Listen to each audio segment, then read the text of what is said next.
The Attorney General, Eric Holder, one of the most corrupt we've ever seen, former Deputy Attorney General running the cover-up of Oklahoma City. We even have his emails on that, the cover-up of what really happened there. He is to step down. He is now to step down. Remember, a few months ago, he was in the hospital. I think that's basically a cover for the fact that they want to say this is medical. No, it's about Fast and Furious. It's about the IRS targeting the Tea Party. It's about the fact that he's such a discrediting titular head that he is now stepping down so they can reshuffle things like they did with Big Sis and put in Jay Johnson, that no one can even pronounce his first name properly, to depoliticize the police state rollout that is taking place. So this is more of the rats leaving the sinking ship. There are just two Obama originals that remain, the Washington Post is reporting. And then there were two. That's all that's left in the Messiahs, according to the Democrats. He's the Messiah. That's all that's left is his original band of merry men and women. With Holder's resignation, just two Obama originals will remain. With his announcement today that he's stepping down as Attorney General, only two original cabinet members remain. Just Education Secretary Arnie Duncan, Agriculture Secretary Tom Vilsack, I guess you said, who we hear may also have one foot out the door, have been with Obama since the very beginning in their original roles. And, of course, Holder formerly comes from a law firm and lobbying firm that all these politicians go and sign up with. That's a revolving door with the Justice Department and the FBI. And then if you're in that law firm or you are a client, it's like a get-out-of-jail free card. So it's time to cash in and get some $200,000 speeches under his belt. It's time to cash in and get some security contracts. Maybe he'll go to be the CEO of a naked body scanner company like Chertoff. Maybe he'll become the head of a university and cash in on that front with federally funded bodyguards for the rest of his life as he openly lobbies to have you and your family disarmed. It was the Veritas Project. James O'Keefe went out to his house there in, I guess it was New York, where his family was at. And there were armed guards there and a police car parked out front. Wouldn't it be nice if all of us could have that? Of course, we can't. Because then who's even going to guard other people's houses? If the cops are already guarding the cops' houses, then there'll be no people left to actually work in the farms and work in the factories. Of course, there's not many of those left to begin with, so I guess that's part of the overall plan. Here's the question. Why is Holder stepping down now? I think it's part of cashing in, depoliticizing things when all these criminal investigations are coming to a head. Of course, the Attorney General, and I'm sad to see this happen because the longer he stayed in, the more heat would be pressed with his cover-up of Benghazi. He's been involved in that, helping go after whistleblowers here in the U.S. His cover-up of Fast and Furious, caught red-handed staging that with Big Sis, who already left, of course, to go head up UC Davis. And then we've got all the other things he's been involved with, persecuting Christian groups, pro-lifers, veterans, the Tea Party, just tens of thousands of audits and harassments and bank accounts being shut down and people being indicted for crooked toenails, while this guy just commits crimes wall to wall and then goes and gives speeches to the media about we need to brainwash the public against guns. And then he has the nerve to get up when he went to Ferguson.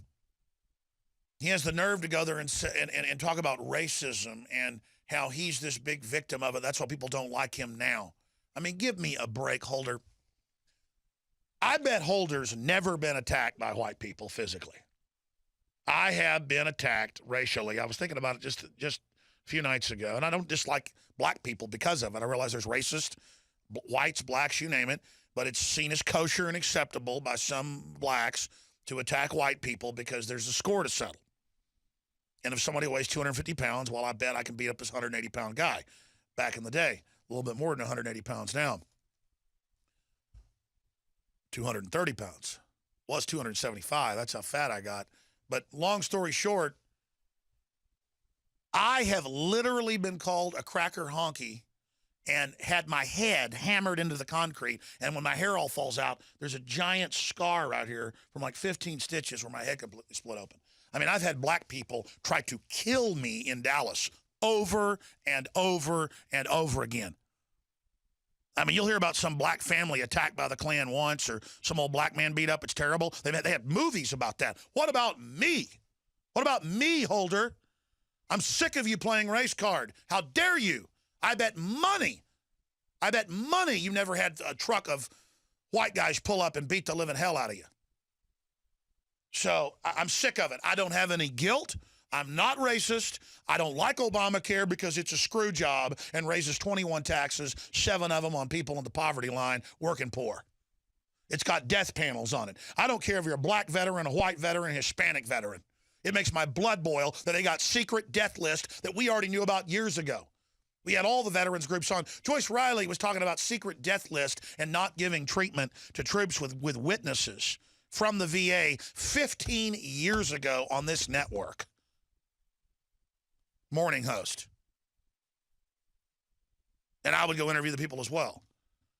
It's not because I'm some hero I expose this. I see these Wounded Warrior TV shows and, ads, great. Give them money. I think it's great. But what about just taking care of troops and making sure the veterans get the health care and don't get put on a secret death list? Oh, we're not going to give you kidney surgery. We're not going to give you eye surgery. We're not going to give you heart surgery. You're 60 years old and had a heart attack. Just go take some painkillers. How about that discrimination? We're all being discriminated against while our money's stolen and taken offshore to pay off derivatives. We're all having fluoride put in our water. We're all being fed GMO. We're all being spied on by the NSA. And I think the legacy of Holder is a race-baiting, anti-gun criminal who staged Fast and Furious and got caught. We have them announcing that they were doing this thing in Mexico to blame the Second Amendment a year before Fast and Furious broke. Okay, they all knew, they launched it, they ran it. His legacy, though, is you didn't get the guns, despite the fact that you pulled off the stage stuff at Sandy Hook. Clearly, the Boston bombing was staged. Had a top former CIA field commander on, highly respected by the U.S. Army, on here last week saying those were both staged. And guess what? It's not just because he said it. We know the players. We know what went on. Bare minimum, Tamerlan Zarnev was in a State Department program for the CIA deployed under a fake name, and the Russians blew his cover 2 years before. And that's a little message to everybody who goes and works for the CIA or the FBI as an asset. Once his cover was blown, he was put out there as a decoy and a drill, and then they were set up so they could take the fall, and the police state could pose as heroes. And that's just a fact, ladies and gentlemen, just like Oklahoma City was a staged event. So I want to talk about the real reason Holder stepped down. He stepped down because he's bringing too much heat on him, and they need to bring some new puppet in so they can get the football across the finish line. But they got 50 yards to go, and they don't have a first down. And if they pull some false flag or something, we're watching them. We're not flat-footed.